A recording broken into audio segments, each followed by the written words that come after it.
بسم اللہ الرحمن الرحیم۔ السلام علیکم ناظرین۔ حضور اقدس صلی اللہ علیہ وآلہ وسلم اور صحابہ کرام نے دین کے پھیلانے میں جس قدر تکلیفیں اور مشقتیں برداشت کی ہیں، ان کا برداشت کرنا تو درکنار، اس کا ارادہ کرنا بھی ہم جیسے نالائقوں سے دشوار ہے۔ تاریخ کی کتابیں ان واقعات سے بھری ہوئی ہیں، مگر ان پر عمل کرنا تو علیحدہ رہا۔ ہم ان کے معلوم کرنے کی بھی تکلیف نہیں کرتے کہ حضور کا ذکر برکت کا ذریعہ ہے۔ نبوت مل جانے کے بعد 9 برس تک نبی اکرم صلی اللہ علیہ وآلہ وسلم مکہ مکرمہ میں تبلیغ فرماتے رہے اور قوم کی ہدایت اور اصلاح کی کوشش فرماتے رہے،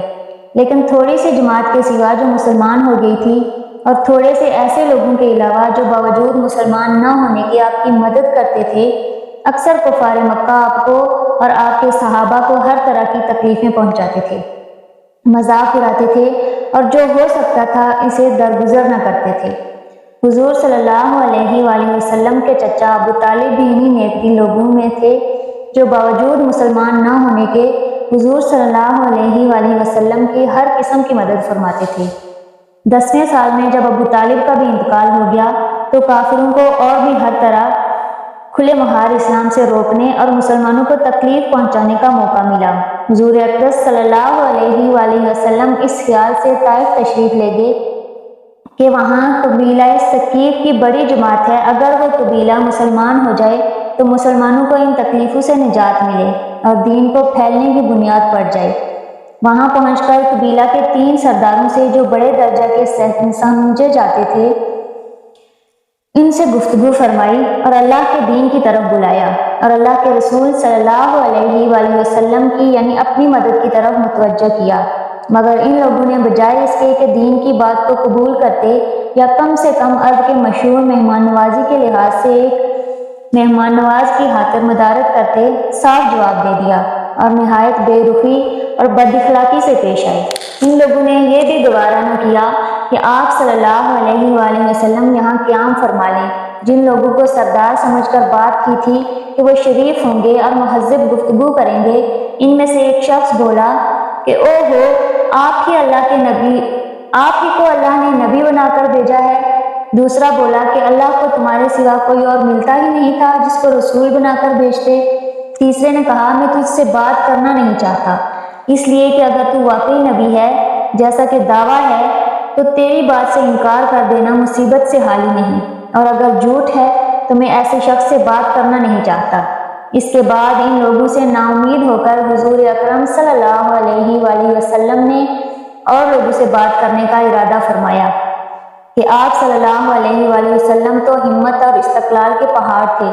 مگر کسی نے بھی قبول نہ کیا، بلکہ بجائے قبول کرنے کے حضور صلی اللہ علیہ وآلہ وسلم سے کہا کہ ہمارے شہر سے فوراً نکل جاؤ اور جہاں تمہاری چاہت کی جگہ ہو وہاں چلے جاؤ۔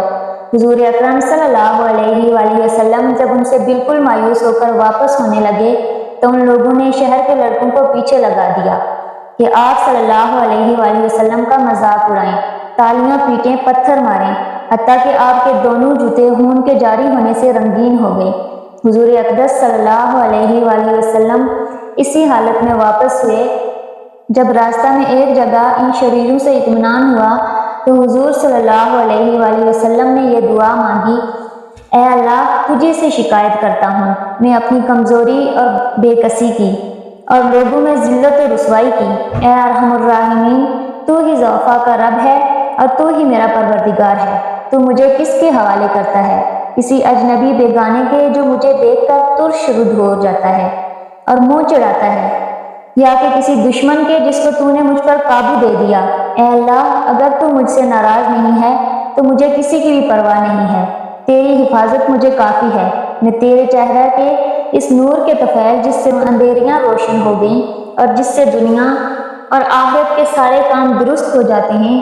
اس بات سے پناہ مانگتا ہوں کہ مجھ پر تیرا غصہ ہو یا تو مجھ سے ناراض ہو تو تیری ناراضگی اس وقت تک دور کرنا ضروری ہے جب تک تو راضی نہ ہو۔ نہ تیرے سوا کوئی طاقت ہے نہ قوت۔ مالک الملک کی شان طہاری کو اس پر جوش آنا ہی تھا کہ حضرت جبرائیل علیہ السلام نے آ کر سلام کیا اور عرض کیا کہ اللہ تعالیٰ نے آپ کی قوم کو وہ گفتگو جو آپ سے ہوئی سنی اور ان کے جوابات سنے، اور ایک فرشتہ کو جس کے متعلق پہاڑوں کی خدمت ہے آپ کے پاس بھیجا ہے کہ آپ جو چاہیں اس کو حکم دیں۔ اس کے بعد اس فرشتہ نے سلام کیا اور عرض کیا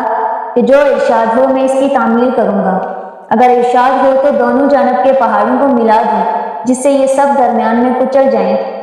یا اور جو سزا آپ تجویز فرمائیں۔ حضور صلی اللہ علیہ وآلہ وسلم کی رحیم و کریم ذات نے جواب دیا کہ میں اللہ سے اس کی امید رکھتا ہوں کہ اگر یہ مسلمان نہیں ہوئے تو ان کی اولاد میں سے ایسے لوگ پیدا ہوں جو اللہ کی پرستش کریں اور اس کی عبادت کریں۔